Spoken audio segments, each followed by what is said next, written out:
Assalamualaikum warahmatullahi wabarakatuh. Alhamdulillahilladzi anzala as-sakinata fi qulubil mu'minin. Asyhadu an la ilaha illallah wahdahu la syarika lah wa asyhadu anna Muhammadan 'abduhu wa rasuluhu sayyidil amin wa ala alihi wa ashabihi wa man tabi'ahum bi ihsanin ila yaumiddin. Subhanaka la ilma lana illa ma 'allamtana innaka antal alimul hakim.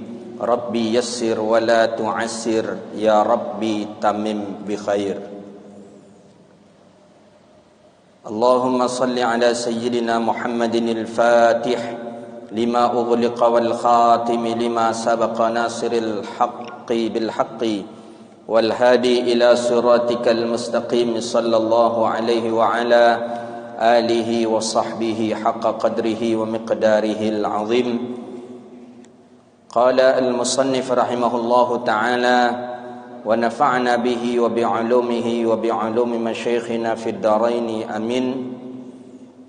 Wa amma thumma iza asfarati syamsu fajtahid an ta'uda ila al-masjidi qabla al-ghurubi wa tashtaghala bit-tasbih wal-istighfari fa inna fadla hadzal waqti ka fadli ma qabla at-tulu'i.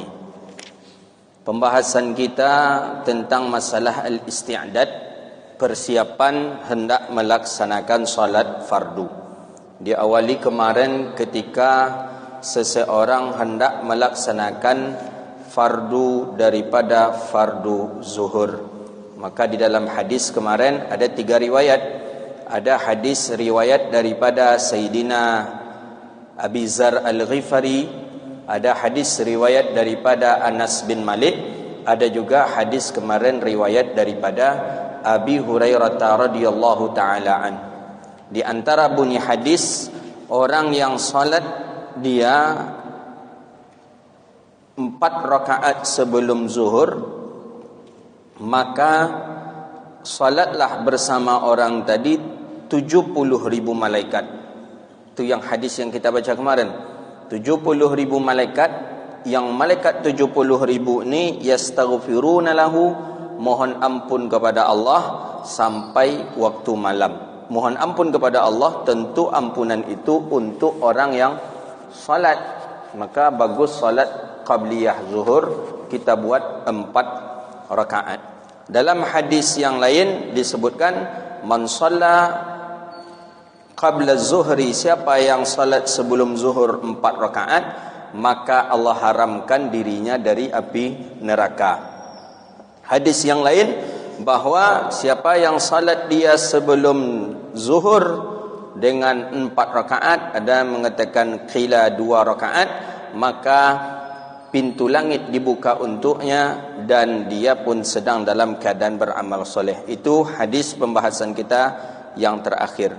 Maka kata Imam Al-Ghazali, jangan engkau sama seperti kahamqil maghrurin. Jangan kita sama seperti orang yang tertipu, orang yang bodoh. Setiap hari dia senang karena mengumpulkan harta. Setiap hari hartanya bertambah, setiap hari uangnya bertambah, tapi amalannya berkurang.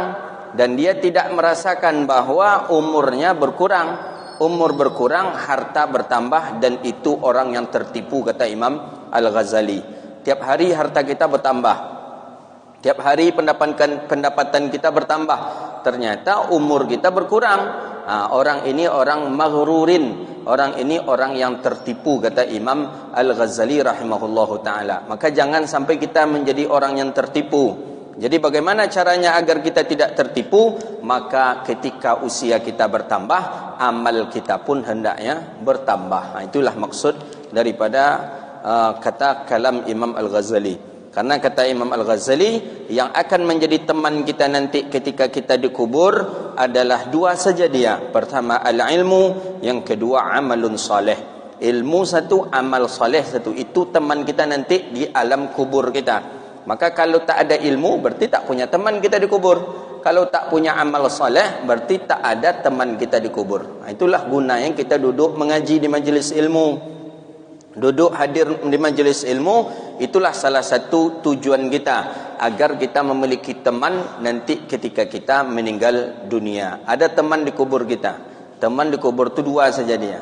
Bukan si Amin, bukan si Hamidah, tak ada. Temannya si ilmu namanya satu, yang satu lagi namanya amal saleh. Itu dia. Mudah-mudahan Allah berikan kepada kita teman di dunia dan teman di dalam kubur kita nanti. Amin ya rabbal alamin. Thumma, kemudian kita lanjutkan, Imam Al-Ghazali melanjutkan, qala rahimahullahu taala wa nafa'ana bihi wa bi'ulumihi wa bi'ulumi masyayikhina amin. Thumma idza asfaratis syamsu fajtahid an ta'uda ilal masjidi. Kata Imam Al-Ghazali rahimahullah, kemudian ini masuk kepada isti'dad persiapan salat asar. Apabila salat maghrib, maksudnya idza asfaratis syamsu, apabila matahari, asfaratis syamsu, sudah kekuning-kuningan matahari. Jadi matahari ini awalnya tak kuning dia, tapi agak kemerah-merahan dia. Tapi ketika sudah mulai masuk senja, matahari ini asfarat mulai kekuning-kuningan. Apa kata Imam Al-Ghazali? Fajtahid an ta'uda ilal masjid, maka engkau bersegeralah untuk kembali ke masjid qabla al-ghurubi, sebelum terbenamnya matahari. Jadi bagusnya maghrib tu kita ke masjid sebelum terbenam matahari. Ini memang kena juga kita di kalam Imam Ghazali ini. Kita ke masjid kalau maghrib tu kalau orang lah azan. Dah azan baru kita ke masjid. Padahal kata Imam Al-Ghazali, sebelum terbenamnya matahari hendaknya kita sudah ke masjid. Wa tashtaghila bitasbihi, dan hendaklah kita menyebutkan diri dengan tasbih. Subhanallah, subhanallah, subhanallah, subhanallah. Di pembahasan kita sebelumnya sudah kita bahas juga, ini sebelum Covid lagi pembahasan kita juga di dalam kitab Bidayatul Hidayah ini, syarah dari Muraqil Ubudiyah, disebutkan ketika subuh pun dianjurkan kita seperti itu. Cuman subuh bertasbihnya setelah azan. Jadi setelah azan subuh, boleh kita buka nanti kajian kita balik ke belakang. Setelah azan subuh kita baca doa setelah azan. Setelah membaca doa setelah azan, kita solat 2 rakaat, namanya solat sunat fajar, solat sunat qabliyah, solat sunat setelah subuh. Sebelum subuh, maksudnya setelah azan. Setelah selesai salat sunat sebelum subuh, kita dianjurkan membaca 4 kalimat, dan 4 kalimat ini kita baca dengan 10 kali 10 kali. Masih ingatkah pelajarannya? Mungkin lupa dibuat corona nampak. 10-10 kita baca 4-nya. Pertama, subhanallah, subhanallah, subhanallah, subhanallah, subhanallah. Itu 10 kita baca. Setelah itu, alhamdulillah, alhamdulillah, alhamdulillah, alhamdulillah. 10. Ini Imam Ghazali mengajarkan ini. Setelah itu apa? Allahu Akbar, Allahu Akbar, Allahu Akbar, Allahu Akbar. 10. Setelah itu, la ilaha illallah, la ilaha illallah, la ilaha illallah. 10. Setelah itu barulah qamat. Allahu Akbar, Allahu Akbar, asyhadu an la ilaha illallah. Begitu dia. Masih ingat? Sebelum corona itu pelajaran kita ya. Masih dalam kitab yang sama. Mana yang mengamalkan, alhamdulillah. Mana yang tidak, diingatkan balik, amalkan gitu. Jadi daripada waktu kita kosong menunggu imam, ketika antara azan dan iqamah ketika subuh, itu yang dibaca 4 kalimat itu 10-10 dia. Subhanallah 10, alhamdulillah 10, Allahu Akbar 10, la ilaha illallah 10. Setelah itu barulah kita qamat. Begitu dia. Jadi kalau kita pun muazzin, bagus kita buat seperti itu. Begitu dia. Mungkin ada 15 menit kira-kira. Masuk salat 2 rakaat. Jadi pas bunyi umpamanya kan, azan, setelah azan baca doa setelah azan, setelah doa setelah azan langsung kita salat 2 rakaat, salat sunat qabliyah, setelah itu baca yang tadi. Ada 15 menit? Enggak ada. Enggak ada ya. 10 menit ada. Sekitar itulah, itu yang kita amalkan. Itu Imam Ghazali. Kalau Imam Ghazali yang menunjukkan kepada kita, berarti itu mujarab, itu wali loh, amalan para wali. Rugi kita kalau kita tidak mengamalkannya. Itu kalau subuh. Kalau maghrib bagaimana? Ini kata Imam Ghazali, fajtahid an ta'uda ilal masjid. Maka kalau sudah mulai matahari nampak kuning, mulai menguning nampak langit tadi, fajtahid an ta'uda ilal masjid, maka hendaklah engkau bersungguh-sungguh untuk balik ke masjid. Qabla al-ghurubi, sebelum terbenamnya matahari, wa tashtaghila bit tasbih, dan sibukkanlah dirimu dengan tasbih, subhanallah subhanallah subhanallah, wal istighfar, sibukkanlah dirimu dengan istighfar, astaghfirullah astaghfirullah astaghfirullah, fa inna fadla hadzal waqti ka fadli ma qabla tulu'i, maka sesungguhnya kemuliaan waktu itu sama dengan kemuliaan waktu sebelum terbit. Sebelum terbit matahari berarti sebelum subuh. Sebelum terbit matahari berarti setelah solat subuh, sebelum matahari terangkat. Sedangkan hari ini sama dengan sebelum matahari terbenam. Jadi sama waktu itu.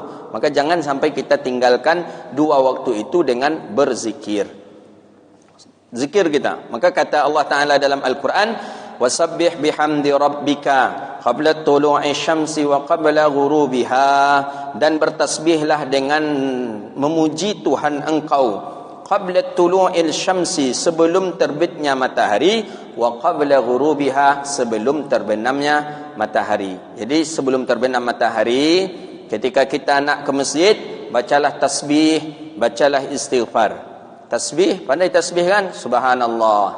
Tahmid, alhamdulillah. Takbir, Allahu Akbar. Istighfar, astaghfirullah. Tahlil, la ilaha illallah. Itulah pandai itu. Dah dapat kita amalkan. Istighfar kata orang, astaghfirullah. Sallu ala Muhammad kata dia. Berarti apa itu? Salawat. Allahumma salli ala Muhammad.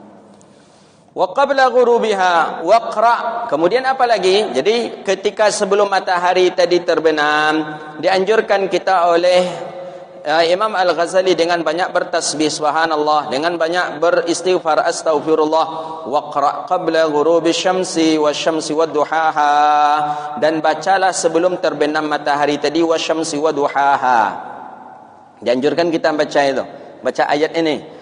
والشمس وضحاها والقمر إذا تلاها والنهار إذا جلاها والليل إذا يغشاها والسماء وما بناها والأرض وما طحاها والنفس وما سواها فألهمها فجورها وتقواها sampai akhir. Kemudian dianjurkan juga kita membaca والليل إذا يغشاها والنهار إذا تجلى وما خلق الذكر والأنثى. Seterusnya, kemudian dianjurkan kita membaca ma'uzataini, qul a'udzu birabbil falaq, qul a'udzu birabbin nas, tu ma'uzataini, qul a'udzu birabbil falaq, qul a'udzu birabbin nas. Jadi apa yang dianjurkan oleh Imam Al-Ghazali, kita hendaknya ke masjid ketika maghrib itu sebelum terbenam matahari. Pertama membaca tasbih, kedua membaca istighfar astaghfirullah, kemudian ketiga membaca wasyamsi wadduhaha, keempat membaca wallaili idza yaghsha, kelima membaca qul a'udzu birabbil falaq, yang keenam membaca qul a'udzu birabbin nas.